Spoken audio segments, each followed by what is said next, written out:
कधीतरी असं का होऊ नये की कवितेची सुरुवातच कळू नये, तिला अलंकाराची साथ मिळू नये. भाव मात्र लिहिण्याला असावा फक्त वाचकांसाठी. भाव मात्र लिहिण्याला असावा फक्त वाचकांसाठी. एक छोटीशी दाद असावी लिहिणाऱ्यासाठी. लिहिणारा भरकटत राहावा विचारात की काय लिहायचे, गुरफटत राहावा अंधारात की काय शोधायचे. वृक्ष सगळे विचार वाटावे, बोध सगळे मंत्र वाटावे आणि लेखणीलाही दिशा मिळू नये. ही भटकंती अशीच अविरत चालावी आणि ओळींना आता मात्र वाचा फुटावी. केवढा हा विरोधाभास. मग हसत हसत स्वचा हेवा वाटावा. शब्दांची नुसती रांग लागावी, ओळींच्या नुसत्या पारंब्या फुटाव्या.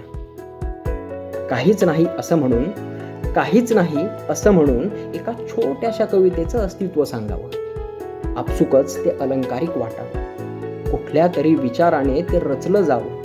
छोट्याशा पानावर ते सजलं जावं. मनाच्या कोपऱ्यात ते रुतलं जावं आणि शेवटी पूर्ण विरामाने नव्हे तर हास्याने त्याचा शेवट व्हावा.